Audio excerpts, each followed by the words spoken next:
मैंने अपनी दादी की लाश देखी है, पिता की लाश देखी है।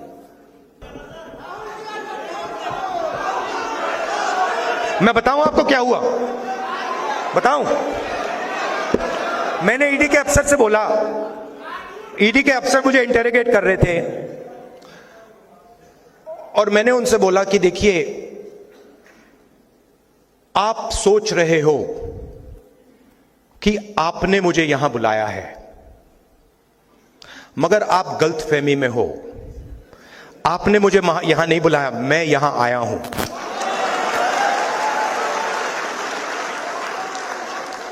और आप जानते हो मैं यहां क्यों आया हूं?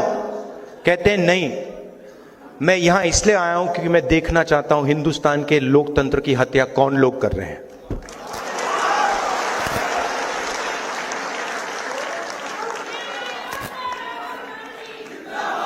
मतलब आप क्या समझे हो?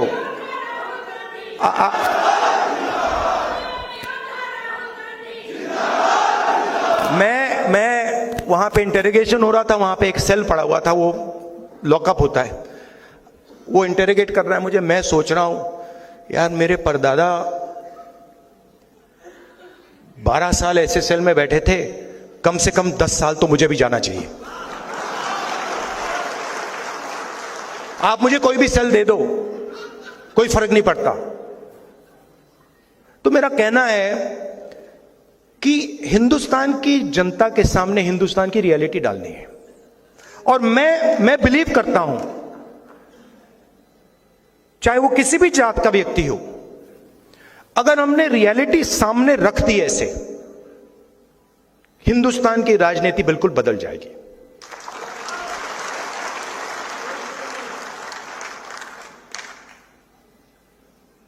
और उसको बदलना ही होगा, क्योंकि 90% को आप चुप नहीं रख सकते, 90% की शक्ति को आप कंट्रोल नहीं कर सकते, कुछ भी कर लो।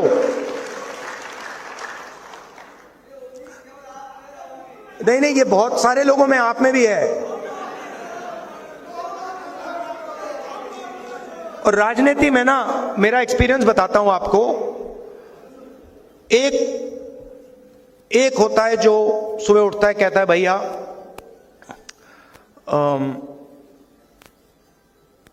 सत्ता कैसे मिलेगी, सत्ता कैसे मिलेगी, 24 घंटा वही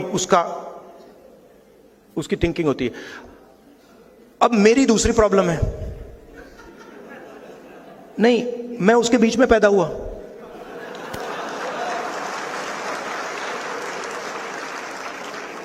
अब अजीब सी बात है, मुझे उसमें इंटरेस्ट ही नहीं है। वो मेरे लिए औजार है, वो मेरे लिए औजार है कि उसका मैं प्रयोग जनता की मदद करने के लिए कैसे करूं।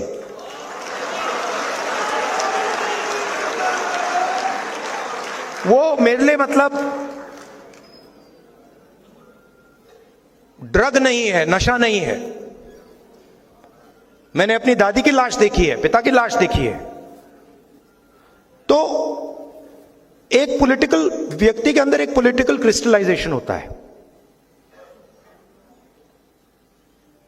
बहुत सारे लोगों के अंदर पॉलिटिकल क्रिस्टलाइजेशन कभी होता ही नहीं है।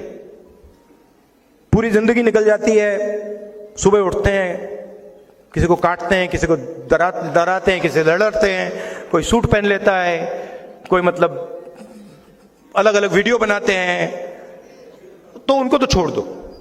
मगर फिर ऐसे भी लोग होते हैं जो कहते हैं कि भाई अब हमारे पास 15-20 साल हैं, 30 साल हैं, अब कुछ अच्छा किया जाए, कुछ दम का किया जाए।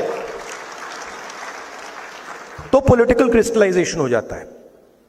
एक बार पॉलिटिकल क्रिस्टलाइजेशन हो जाता है तो फिर क्लैरिटी आ जाती है कि मुझे ये करना है और कुछ नहीं करना। और मेरे माइंड में ये क्लैरिटी आ गई है कि इस देश में 90% लोगों को भागीदारी दिलवानी है, और 90% लोगों के लिए एक के बाद एक दरवाजे खोलने हैं। मीडिया में, कॉर्पोरेट इंडिया में, जुडिशरी में, सब जगह।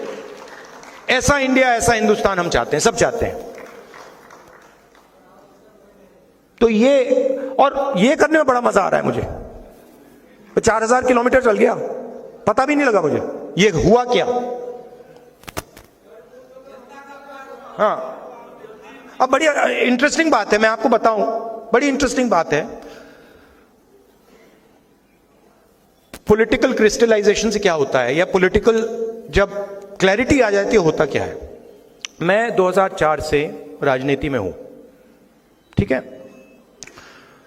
2 साल पहले मैंने भारत जोड़ो यात्रा की, 4000 किलोमीटर चला, और मेरा जो सुनने और देखने का तरीका था वो बदल गया।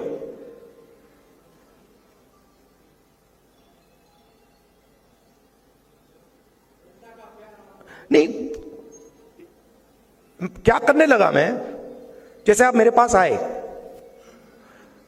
तो नॉर्मली जब व्यक्ति बात करता है तो वो सोचता है कि ठीक है मैं यहां हूं, मैं सुन रहा हूं। मैं क्या करने लगा, मैं आपकी पोजीशन लेने लगा। बात समझे, मैं अपने आप को छोड़ के आपके अंदर घुस के, ये आया मेरे पास, ये क्या देख रहा है, ये क्या बोल रहा है, ये क्या कहना चाह रहा है, तो वो चेंज आ गई। और बिल्कुल जो लोग बोल रहे थे उसका मतलब ही बदल गया। मतलब पहले क्या होता था, किसान आता था, बड़ी मुश्किल है, पैसा नहीं मिल रहा, भाई बीमार है, और मैं सुनता था। अब उसके बाद अब मैं क्या करता हूं, हाथ पकड़ लेता हूं, बस हाथ पकड़ लेता हूं और टाइट पकड़ लेता हूं और कहता हूं घबराओ मत, कुछ नहीं होगा। तो टोटल चेंज आ जाता है, कनेक्शन बन जाता है।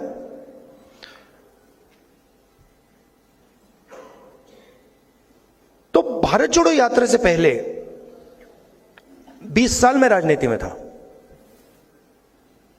मगर मैंने मोहब्बत शब्द कभी यूज ही नहीं किया। सबसे पावरफुल शब्द है, आप सब कहेंगे कि दुनिया में सबसे पावरफुल शब्द मोहब्बत है, करेक्ट।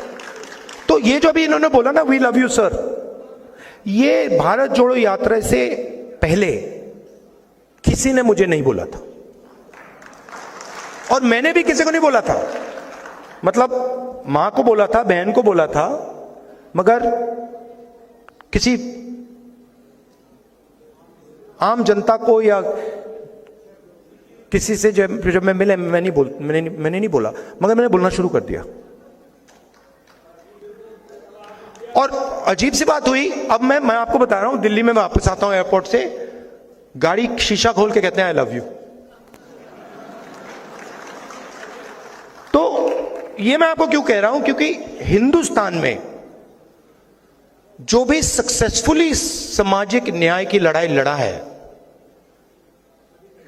वो मोहब्बत से लड़ा है। जो सुपरस्टार हुए हैं वो मोहब्बत से लड़े हैं, वो नफरत से नहीं लड़े हैं। तो ये 2 चीजें जरूरी हैं कि सच्चाई होनी चाहिए, सच्चाई से पीछे नहीं टिकना चाहिए, हिलना नहीं चाहिए, कोई भी कॉस्ट दे दो, मगर ये सच्चाई है। और आप बोलो तो रिस्पेक्ट से, प्यार से, स्ट्रेंथ से।